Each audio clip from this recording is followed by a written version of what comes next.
Hi folks, Jay Vanaschi here at Choice Turf in Snohomish. Today we're going to do a little demonstration on how to remove the sod out of your yard when you're trying to replace a new lawn.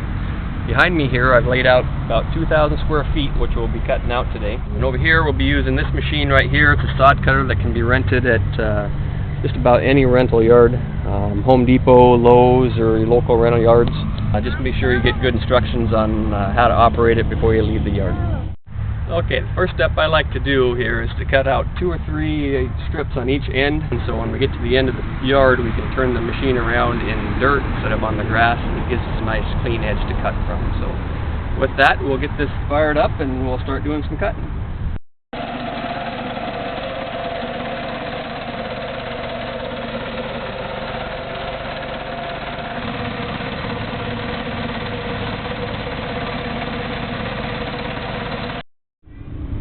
So I've made one cut now here, and as you can see here, it can be kind of hard to see where you've cut.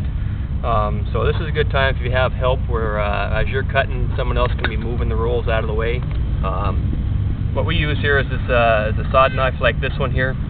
Any kind of knife really works. But you can just cut the pieces off and just moving this out of the way as you're getting the machine turned around. And now you have a nice clean edge you can watch as you cut the next piece out. Okay, so now with that row removed, we're ready to get going and start cutting out the other passes. So we'll do that now.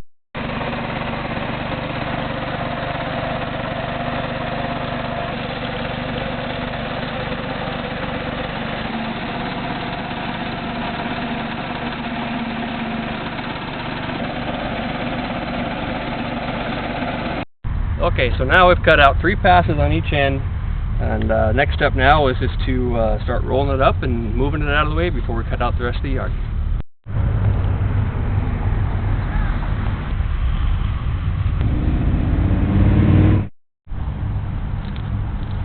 Okay, so now with this first row removed here, if you end up doing this by yourself, what you can do is just take a steel rake like this, and after you've made one cut, just pull each piece over a little bit.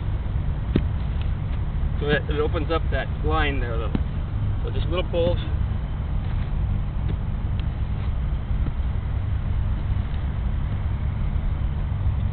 And what that'll do, it'll open that up so you can see that line where you want to cut next time.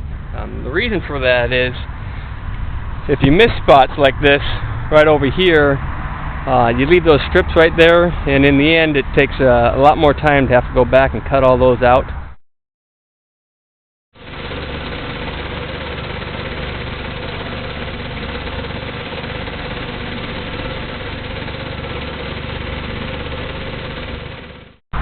Okay, so here we are. We have all the sod cut off and rolled up. We just have the remnants left over, little pieces. If you end up with a lot of stuff left over, it probably should be raked up a little bit and hauled off. You don't want those root clumps in there that could come up with the old sod.